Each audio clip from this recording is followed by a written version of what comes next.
A insatisfação popular depois do aparente massacre de 43 estudantes mergulhou o governo mexicano em sua pior crise da década. Mas a falta de uma oposição faz com que os protestos em massa tentem remover Enrique Peña Nieto do poder. O presidente acusa grupos anônimos de tentar desestabilizar o governo, mas a fúria pública é generalizada. Embora os protestos tenham sido em grande parte pacíficos, alguns manifestantes entraram em confronto com a polícia e até mesmo incendiaram a porta do Palácio Presidencial Cerimonial na Cidade do México. Durante este protesto, na semana passada, policiais de choque e manifestantes entraram em confronto na principal praça da Cidade do México. Os manifestantes dispararam foguetes e policiais de choque dispersaram a multidão utilizando extintores de incêndio. Atos similares são realizados em diversos pontos do México. No estado de Guerrero, onde os estudantes desapareceram, as manifestações são diárias e cada vez mais violentas. O último protesto ateou fogo a escritórios no prédio do governo local, no incidente que não deixou feridos. Enquanto a revolta popular aumentava, a viagem de Peña Nieto ao G20 na Austrália aumentou a insatisfação dos mexicanos. Até agora, o presidente pouco tem feito para lidar com os protestos. As primeiras medidas foram anunciadas ontem. O presidente do México confirmou a criação obrigatória de polícias estaduais exclusivas. A medida é uma tentativa de impedir a infiltração do crime organizado que esteve por trás do desaparecimento de 43 estudantes no sul do país.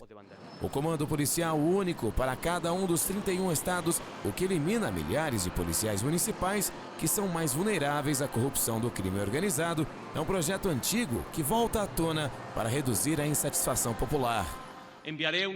No evento para confirmar as medidas de segurança, Peña Nieto disse que apresentará na segunda-feira ao Congresso seu plano, que incluirá também uma lei contra a infiltração do crime organizado. O caso dos alunos que teriam sido assassinados e queimados chocou o país e despertou críticas à estratégia de segurança do governo. Para o chefe de governo, o México precisa de soluções corajosas e fortes. Ele acredita que essa nova lei vai estabelecer um mecanismo para a federação para assumir o controle dos serviços municipais quando há provas suficientes de que a autoridade local está envolvida com crime organizado. O plano também incluirá uma iniciativa para redefinir o sistema de jurisdição penal para que cada instância de governo não tenha desculpas na hora de abordar denúncias de crimes. O plano foi recebido com cautela por organizações civis que monitoram o estado de segurança no país e dizem que no passado foram anunciados grandes projetos que não se concretizaram ou foram infrutíferos. As medidas de Peña Nieto foram anunciadas no mesmo momento que as autoridades mexicanas encontravam corpos decapitados e carbonizados de 11 jovens. A descoberta ocorreu numa via entre as localidades de Xilapa de Álvarez e Ayahualuco, no estado de Guerrero. De acordo com a Procuradoria-Geral, os corpos são resultado de enfrentamentos entre os dois grupos rivais do crime organizado. Mas a demora para encontrar os restos mortais dos 43 jovens desaparecidos no final de setembro podem aumentar ainda mais a pressão sobre o presidente mexicano. A queda de um chefe de governo seria inédita na história moderna do México. E mesmo com toda a indignação pública, falta uma figura de oposição para canalizar a raiva e apresentar uma alternativa. O esquerdista Partido da Revolução Democrática fez campanha contra os abusos de direitos humanos no passado, mas a sua reputação está em xeque porque o prefeito de Iguala, um dos integrantes da legenda, teria ordenado o rapto dos alunos. O ex-líder mais bem-sucedido da esquerda mexicana, Andrés Manuel López Obrador, também perdeu espaço por sua ligação com o prefeito de Iguala.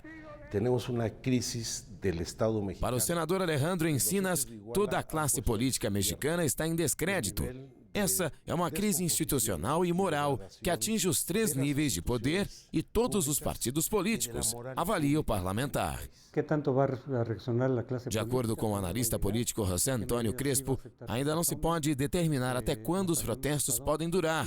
No entanto, ele acredita que já é possível identificar a credibilidade perdida de um governo que está em meio de mandato e trabalha para salvar seus últimos anos de poder. A crise dos estudantes desaparecidos é a mais grave enfrentada por Peña Nieto, mas a violência ligada ao crime organizado não é novidade no país. Desde 2007, mais de 100 mil pessoas morreram na chamada guerra contra os narcotraficantes.